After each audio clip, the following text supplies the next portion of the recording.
pour tous ceux qui sont fonctionnaires de l'État depuis des années, ils savent qu'au premier trimestre de l'année, il existe un glissement en termes d'opérations de paie qui doivent être réalisées, parce qu'au niveau du premier trimestre, particulièrement au mois de janvier, il y a des nouvelles mécanisations et des nouvelles mises à jour qui doivent être opérées.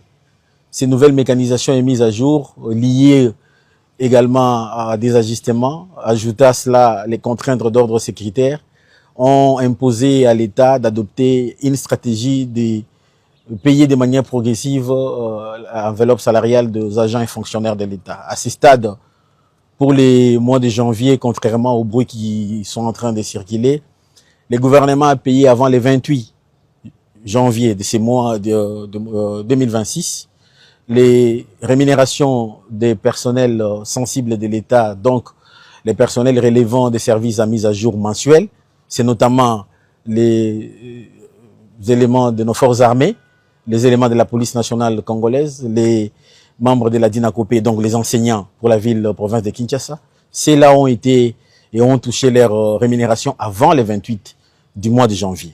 Pour les autres catégories, compte tenu des glissements, les pays ont continué au-delà de la date du 28 avec les médecins qui ont été payés la semaine passée. Aujourd'hui, je crois que la paye va continuer encore. Je crois que dans les 72 heures, nous allons clôturer les opérations de la paie du mois passé. Ces ajustements sont notamment liés, comme je l'ai dit, au rythme que nous effectuons ces opérations compte tenu des mises à jour. Donc, les populations congolaises et les fonctionnaires doivent être rassurés, il n'y a aucun problème. Le gouvernement va tenir compte de cet état des choses dans l'évolution de la suite des opérations.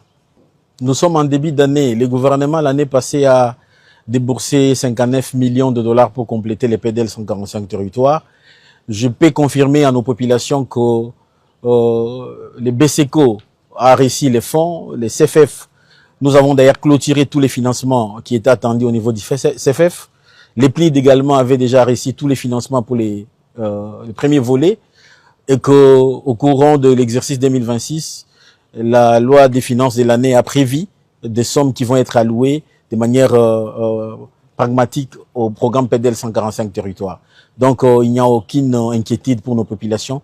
Les PDL, c'est un programme prioritaire du chef de l'État. Il va se déployer sous la coordination de son Excellence, Madame la Première ministre, chef du gouvernement. Une meilleure coordination au niveau du gouvernement et de la Banque centrale du Congo.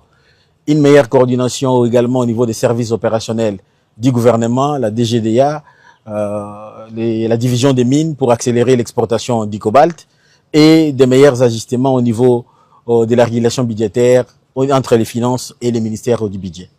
Les populations doivent se fier aux sources officielles et ne pas laisser la voie aux manipulateurs qui sont en train d'agiter dans ces contextes sécuritaires qui est le nôtre.